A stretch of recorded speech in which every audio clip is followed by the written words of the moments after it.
Well, hello again, everybody. This is John Norris at Trading Perspectives. As always, we have our good friend Sam Clement. Sam, say hello. Hey John, how are you doing? I'm doing very well today. Thank you for asking, and I hope that you're doing well. I am. I can't complain. Can't Well, complain. I can't complain either. And the thing about it is, I guess if I would complain about anything, is we have finally come to our last part of our revisitation of the new normal series that we published last year. Yeah, it's and if we were going to grade it, I think I'd give it an A. I don't know if you're supposed to grade your own work, but I'll give it an A nonetheless. I don't mind grading my own work. Every time I ran for election in school, I always voted for myself as well. So I don't mind doing these types of things. And, today I'm taking a look at what we're going to talk about here, and that's the probable outcome, the impact of the COVID-19, the impact of the new normal. I think we're probably going to give ourselves pretty decent marks on what we've highlighted. Yeah, I mean it's again with all of these, we're still in the early innings of the recovery and the outcomes, but so far it's hard to not give ourselves a good grade. I think about what we're about to talk about. Well, I think so too. And, I'm looking into the crystal ball that our good client and friend gave me. And, crystal ball is pretty clear, on some of the stuff that we're going to talk about. So why don't we just go ahead and jump both feet in. I'm going to read from it's page 56 for those of you who have a copy of the magazine or want to pull it up online at oakworth.com underneath the Thought Leadership tab. And here it is. I'm just going to read it to you, Sam. If left undisturbed, the gig economy will flourish in the new normal which follows. Younger workers will make full use of existing technology to perform handyman jobs, babysit, run errands for others. Shipt comes to mind. Drive for rideshare companies like Uber or Lyft, make deliveries for companies like Amazon Flex, and even do creative and professional work on platforms like Fiverr and Spare Hire. Companies will also get into the act and develop their own, quote, gig economy application. This will ultimately reduce the need for full-time employees moving forward. Again, this assumes the powers that be leave the gig economy undisturbed. So essentially what we're making prediction here is in the new normal, the gig economy will likely continue to flourish. Sam, what say you? Well, that is the point, but I think the big caveat on it, and there's a giant star by it, is the last sentence of that, saying again, this assumes that the powers that be leave the gig economy undisturbed. And that's, I think, the conversation point around this, because I think the gig economy has always been there, and it's just, there's more platforms for the gig economy now. However, what that means is there's more tracking of it. There's, more complaints. People think they have, whatever it may be, there's a lot more pushback. I mean, we even saw courts in England, I think it was, declare that Uber and Lyft drivers were actually employees. And that's the slow kind of erosion of the gig economy. And what it is because the gig economy fills gaps where, a full-time worker may not make sense. And that's the whole point of the gig economy. Yeah. Is it kind of fills in those gaps. One, that person may not be able to get a job otherwise, and two, that job that they may be getting may not be able to have the same luxuries such as healthcare and minimum wage type stuff that a full-time job has, and it's filled those gaps forever, pretty much. However, now we're starting to see pushback. I mean, I think what's next is like a babysitters union or something like that. I mean, the thing that I like about the gig economy is, man, when I was a teenager, if I were a teenager right now, I would be all over some of these apps. I mean, truly, I'd just be making money hand over fist. And the great thing about it is, for those of you who aren't terribly familiar with it, although I imagine most people listening to this type of podcast probably are, the gig economy just gives people the flexibility to work when they want to work, the hours that they want to work, and to do what they want to do. And it's a great side hustle, a great way to make some additional money. And it's kind of like those fast food jobs. I don't think Ray Kroc and others ever envisioned that workers were going to try to support the proverbial family of four on being a fry cook at a McDonald's, and I don't think the people at Uber or Lyft or Shipt or any of the other gig economy applications anticipate people are trying to, again, support that proverbial family of four off of driving a few hours per day at Uber and Lyft. However, I think the well-meaning, well-intentioned, perhaps I would argue, politicians out there are viewing this as, people that do this gig economy work are truly trying to support families on it. And I think that's far more the exception rather than the rule. Yeah, I mean, anecdotally, most of the Ubers I get in, and that's the part of the gig economy I'm used to the most. But anecdotally, I mean, we were just on a trip, and obviously we took Ubers everywhere because we didn't have a car, and we're pretty chatty people, and most of the Uber drivers we talked to were either retired, and this was one, something just to make a little extra spending money, and two, to give them something to do. But I don't think I had one, and I get there are some people that are trying to do that, and some people that do make a living, but I don't think I met one out of all the rides I've taken recently that were someone trying to make a full-time living off of it that wasn't either retired or had a job and they did this and the hours after work just to make a little extra money. Well, I think also the gig, these types of gig economy applications perform a real service by providing some measure of income when there's a gap in your employment. Yeah. I mean, typically, I mean, you have this type of work as 1099 income. I don't know if you still qualify for unemployment insurance and still do this type of stuff. I imagine it'd be kind of hard to track otherwise. So I really think that that these apps are great for the U.S. economy, and they're great for workers. They're great, particularly for inexperienced workers. Wonderful for the unskilled people and teenagers, in particularly, to get some type of employment, some type of income coming in, so they're not hitting up their parents every week for additional money. Not that I'm coming from experience when I talk about that, but I really do think that if left unfettered by politicians, the gig economy is just going to continue to expand. And it's one of those things that happens a lot with, to me, government policies. The people that are trying to do this think they're doing a service and helping people out, and I'm sure maybe some people are getting helped out by it, but it's the unintended consequences of this, and the short-sightedness that I think has been shown historically time and time again when the government tries to help too many people, that they end up hurting a lot more than they initially anticipated. And I think, I mean, if you ask me, I think that's what we're getting at, or what we're viewing as the future if this continues to be the case and the government continues to kind of press its thumb on the gig economy, is that it's going to end up losing a lot of gig economy jobs and a lot stricter rules around it. And Uber and Lyft may now start requiring 40 hours of driving a week if you're now an employee, and it's things that are completely unintended. But when you start classifying people as employees, well, the company's going to treat them as an employee and they're going to expect something from them. When you're an independent contractor, your time is your time. When you're an employee, your time is your employer's. I mean, that's just the way it is. That's the biggest scare to me is, again, just taking something like Uber or Lyft or any ride sharing company, is that right there. Your time is sold to your employer in a sense, and what that becomes is, hey, I don't want to drive an Uber. That's fine right now. I'll just not make a little money when I could have. But now it's going to be, okay, 40 hours a week. You need to be driving from 9 to 5 right now. Yeah, and one more thing on this before we go to the next one is, I really don't understand what the government is trying to accomplish here, because in a lot of ways, these gig economy applications, these platforms are taking for all intents and purposes, black market economy type of stuff that never used to get reported, never used to get reported, or was just underreported. And at least we're tracking it now as, if nothing else, 1099 income. Yeah. And so, and people have to pay a tax on that, I mean, that's kind of one of those deals. So all of a sudden you crack down on these gig platforms. A lot of this work is still getting done. It's just not getting reported in the future. So I hope the government stays out of it. I'm with you. All right, let's move on to the next one. And here we go, Sam. I'm just going to read it. This is on page 59 if you're following along in the magazine.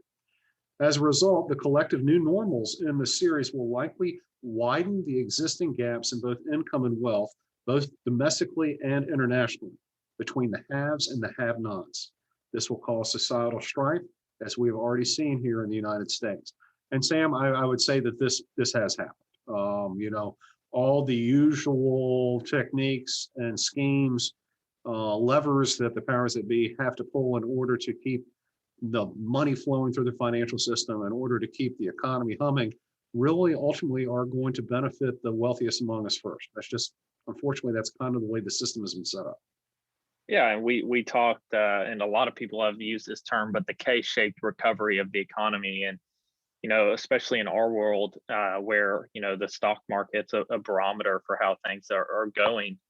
It's going pretty well right now. We're pushing all-time highs. We've touched all-time highs, well above where we were pre-pandemic. To the investment world, all things are good, and the people who generally haven't benefited the most from a stock market recovery like this are the upper class. And on the other hand, we're still seeing unemployment numbers in the high single digits, much higher than we were pre-pandemic. There's a lot of people still losing jobs. There's jobless claims are still rising in certain states at certain times, and all is not well in the real economy. Things are getting better for sure, no doubt about it. But the people who have stood to benefit the most are those that have been in the stock market, and those, especially those that are owners of companies in the stock market. Well, you're absolutely right there. And the thing about it is, last year we saw a huge increase in the personal savings rate as people just weren't spending as much cash, and weren't doing as much. They couldn't. The economies were on lockdown, what have you. And you can imagine that the increase in the personal savings rate was very heavily skewed towards the higher income earners in our society, because they would have money to save. People who are living paycheck to paycheck really don't have a lot of money to save, no matter how you want to define it. So those people, wealthiest among us, have more money to save, and guess what they did with their money last year? Yeah. Put in a stock market, and as a result, the stock market went up, and they became wealthier.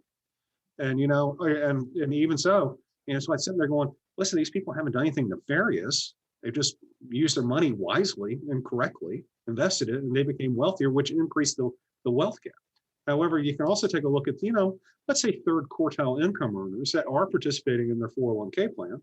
And let's say someone has $25,000 in their 401k plan. And if an upper income earner has, let's say, $250,000. So 25,000 or $250,000, and both of their portfolios were up 10% last year. Let's say both of them up 10%, balanced portfolio. Well, the person that has $25,000 in their 401k, their portfolio is now what? 27,500, right? Yep.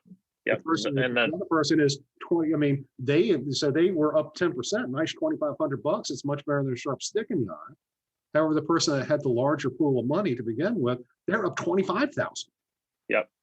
Same return, same relative return. However, in absolute dollars, what you're seeing there is with the increase in the markets last year, those people that had more wealth, in absolute terms, became wealthier. Yep.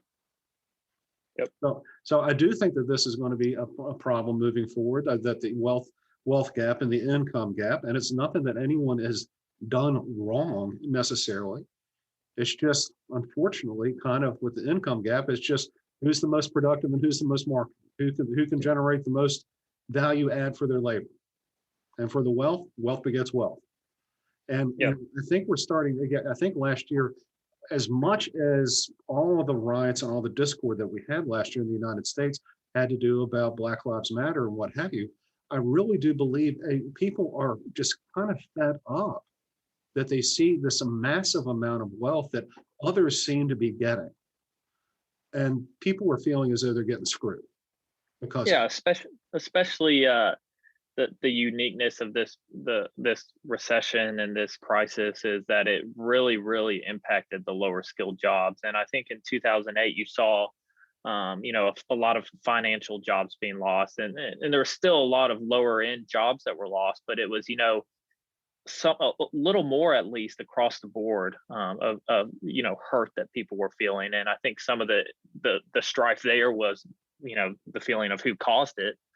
Being some of those people who lost a job. But here, it's people in finance have generally been fine. People in lawyers have generally been fine. I mean, whatever, doctors, they're fine right now. I mean, for the most part, I mean, they may get a little, paid decrease here and there, all those careers, but for the most part, those people aren't losing their jobs. It's the people, and that's relatively common, is the lower skilled workers are generally the ones that get hurt the most. But that is especially true during this one with the physical nature of the cause of the recession, and the fact that the jobs where you had to physically be there, those are getting hurt a lot more than the ones that can work remote or or have to still be employed like doctors. Well, you're absolutely right. And a lot of the jobs that were immediately crushed or just absolutely eliminated were those hourly type jobs, far Yep. more hourly type jobs than salaried jobs. When you say restaurants can't open, well, guess what? We got Yep. busboys there. You got people that clean dishes. You have waiters. You have waitresses. You have cooks. You have front of house people. All those people aren't making a fortune working at the restaurant. They're not making a fortune working at the McDonald's. Yep. We all know that. So all of a sudden, we shut those jobs down. Of course, those people are going to get the rook a heck of a lot quicker than someone that works at a cushy job at a bank, like you and me, Sam. Yeah. Yeah. And I mean, it's unfortunate. Especially this is really caused by no one in this country, at least. That this is the way that the chips have kind of, or the cards have kind of played out. I mean, it just sucks. It really does, and I'm not sure that there's a huge answer for it. And in the interest of time, I'm going to skip a couple of predictions that we made and kind of go to the last one. And I'm just going to sit there and I'm going to read it again. Unfortunately, this will continue, this gap in income and wealth, and might even accelerate despite the best efforts of politicians to counter the trend. The reason is pretty simple, Sam. Mandating competitiveness and or adaptability doesn't make it so. The best way of decreasing income and wealth inequalities is increasing the supply of workers who can compete on product or the quality of their output. This will require more effective training and education in order to make semi and unskilled U.S. workers more competitive. However, this would be an unpopular position, as it would require significant additional work and an admission from our government it isn't doing an effective job ensuring the most vulnerable in our society are economically competitive. So I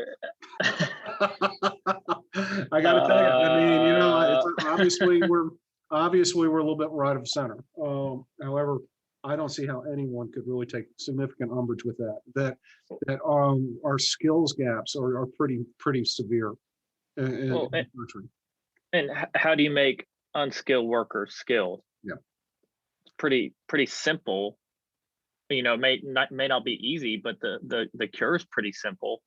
May be difficult to enact, but it's education. Yes, and it's clearly signs of education failure in this country.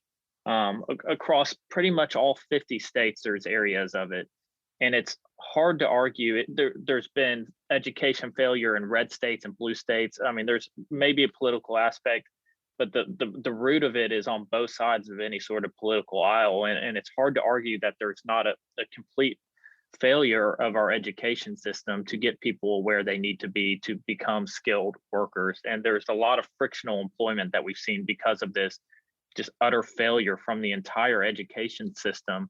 And it adds to the wealth gap. I mean, we see lower income schools, the ones that are hurt more, and the ones that have lower test rates, they have lower graduation rates, and all those things accumulate. The wealthier schools are the ones doing fine. And so that's where we have to look at our education system and how we have failed. And there's a lot of ways I would say we have failed. And I think that may have to be a whole nother episode, is talking about the education and the wealth gap. But I mean, it's really, really sad how simple the answer is to me to solving a lot of the wealth gap issue that we have, and just the lack of willingness to do it. Well, I think you're hitting the nails on a lot of heads there, Sam, and you're absolutely right. The answer is simple. We know what to do. However, the amount of effort, the amount of money that we would have to spend is almost Herculean. It makes it very unpopular, and unpopular not, I mean, politically and all definitions of it. I mean, take a look at the states like California and others. I mean, Chicago. I mean, Chicago's obviously a city and not a state. I mean, they're not even back in school. Been out of school for a year. And I mean, we're supposed to be training kids to be economically competitive by not letting them go to school. And to me, though, it's the one area generally I'm not a let's just throw money at it and see if that fixes it. But that's not necessarily going to fix everything, especially when you look at corruption and school districts and things like that. But to me, if we were going to take out all this debt that we're taking out, why not put it towards education and education reform? And it's just you have to get down into the mud. It's a dirty process to fix it. For me, I think you're absolutely right. I live in a section of town where we have the highest millage rate for real estate taxes in the state. And, people might say, oh, Alabama doesn't have any good public schools. We actually in the Birmingham area have some very good public schools. And our high schools, so the one where you're zoned for, the one where I'm zoned for, will routinely score out nicely in national studies. However, we're willing to pay for it. Yeah. That's kind of one of those deals. I mean, we're willing to pay for it throughout the remainder of the state. A lot of people just don't want to pay for it. And then they complain about it. And I've made presentations throughout our state and talking about this very thing and saying we don't make education a priority in this state. And that's the reason why we're 48th, 49th and on just about everything. Yep. And people go, well, I've had people say this to me on more than one occasion. Well, I don't want to give those people more money because they're not doing a very good job with the money that we're giving them. And that's the issue is I get it. I get not. And listen, I get it. And I've told people this. I say, I'm not going to debate that point. However, if you think we're going to get better results by cutting budgets, that's not going to happen. I mean, if you think we're going to get higher test scores by not focusing on education, by not paying for it, that's just not going to happen. It has to be solved almost at the same time, or you can't cut budgets and move backwards, but you got to instill confidence that people are going to get something out of their education and not, somebody higher up in the school district is getting a bigger payday from a higher, tax rate, that it's going towards something. And I get that. I mean, if I'm going to give to, I know it's not charity, but say I'm giving to a charity, I want to know that money I'm giving is actually going towards something. And I'd be fine with higher taxes. I think everyone would be for education if it was going towards education, if it was going towards recruiting better teachers and keeping better teachers and better quality books, school systems, physical schools, whatever it may be. The issue is that a lot of times those places, I get why they want to cut it because it's just going to line people's pockets. And so that's what I mean by it's a muddy process. And you see, the cure is simple, but the fix it's long and ugly. Now, Sam, you're a pretty young guy and you haven't lived in Alabama that long, but by God, you sounded like a true Alabama resident when you just made that little speech right there. But one more thing, and then we'll let you guys go for today. You mentioned something about not wanting to spend money if you don't believe that kids are getting educated. And I would say currently, at least in the state of Alabama, in a lot of ways, we are training our kids for the 20th century economy, where you can go in there, you learn a little bit of everything, come out being able to do maybe a crossword puzzle. That type of knowledge, just basic general knowledge, kind of college prep. And that worked well for a long period of time, where people could come out. You didn't have to go to college. You could come out of high school reasonably, literate, get a job at the mill or the plant or what have you, and live a decent life.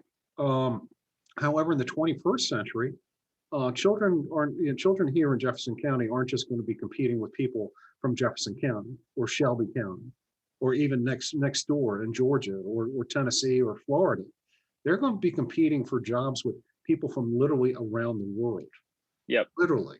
And as a result, in the 21st century knowledge-based economy, we need to do even more in terms of making sure that our kids are adequately trained in technology and 21st century type job requirements, as opposed to the same old and the curriculum that we designed for an economy which no longer exists. Yep. Completely agree.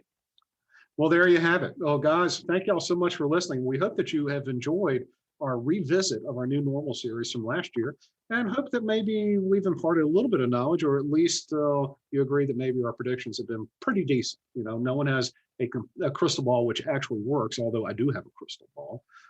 Even so, we'd love to hear from you all. So if you have any questions or comments, by all means, please drop us a line at Trading Perspectives at oakworth.com, or you can leave us a review on the podcast outlet of your choice. Also, if you want to read more or hear more of what we have to say, or think or or write, by all means, go to oakworth.com and take a look underneath the Thought Leadership tab for all kinds of good information. Sam, I'm going to give you one last chance. That's all I got. That's all I've got today, too. Y'all take care.